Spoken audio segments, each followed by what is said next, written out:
हरे कृष्ण। तो आप सभी भक्तों का इस YouTube चैनल पर हार्दिक स्वागत है। आज हम जानेंगे कि कई लोगों का ये प्रश्न होता है कि हम कई सालों से हम मेहनत कर रहे हैं कि इस माया से हम पार हो और भौतिक जगत के इस माया को कैसे पार हुआ जाए। और न जाने इस माया को पार करने के लिए हम बहुत सारी मेहनत करते हैं, बहुत मेहनत करते हैं, लेकिन फिर भी हम उसमें सफल नहीं हो रहे हैं। इसका क्या कारण है? तो यहाँ पर नारद भक्ति सूत्र में नारद मुनि उपदेश देते हैं और बहुत ही सुंदर सरल रास्ता हमें सरल उपाय बताया है। कहते हैं कस्तरति कस्तरति मायाम यः संग त्यजति यो महानुभावम सेवते निर्ममो भवति। कहते हैं इस संसार में फंसने का एक ही कारण है कि हमारी आसक्ति इस भौतिक जगत में है। हम इस संसार में इसलिए फंसे हुए हैं कि हम हमारी हर चीज में ममता में, हर चीज में मोह ममता में हम फंसे हुए हैं। हर चीज में हमारा मन अटका हुआ है कि ये खा लूँ, ये पी लूँ, यहाँ घूम लूँ। लेकिन संसार की हर चीज़ों को हमें त्याग करना पड़ेगा। जब तक जीवन में त्याग नहीं आएगा तब तक भगवान हमें नहीं मिलेंगे। और भगवान को अगर प्राप्त करना है, इस भौतिक जगत से अगर निकलना है, तो निश्चित जीवन में मोह ममता और त्याग लाना पड़ेगा। त्याग क्या है? इस संसार के भोग, यहाँ पर कहते हैं जो भौतिक संग का त्याग करे,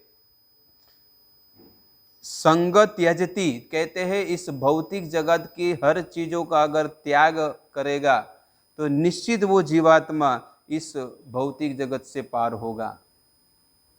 कहते हैं कैसे होगा? तब कहते हैं कि यो महानुभावम सेवते, जो महानुभाव, जो आचार्यगण है, वैष्णवगण है, वो हमें जो आदेश देते हैं, जो हमें शिक्षा देते हैं, जो हमें गुरु दीक्षा देते हैं और जो भी हमें सेवा प्रदान करते हैं, उस सेवा को अगर हम दृढ़ता पूर्वक, विश्वास के साथ, श्रद्धा पूर्वक अगर वो सेवा अगर हम नहीं करते और दुनिया की बहुत सारी चीज़ें हम करते रहते हैं, तो जीवन में कभी भी हमें सफलता प्राप्त नहीं होगी। इसलिए महानुभाव, जो हमारे आचार्यगण हमको जो आदेश दिए हैं, उन आदेशों का पालन करना और अपने जीवन को धन्य करना। तो यहाँ पर कहते हैं कि और ममता रहित अगर जब तक नहीं होंगे, ममता रहित अर्थात इस संसार में हर चीज में हमारी आसक्ति है।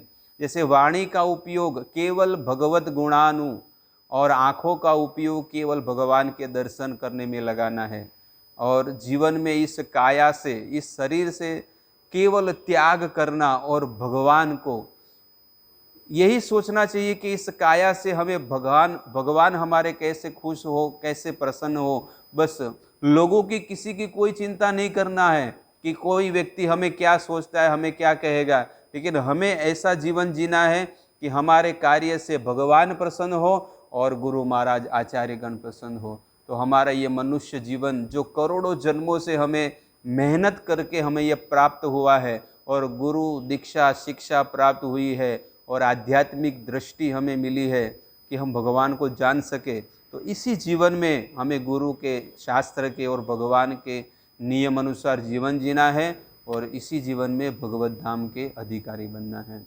जय श्रील प्रभुपाद महाराज की जय। हरे कृष्ण।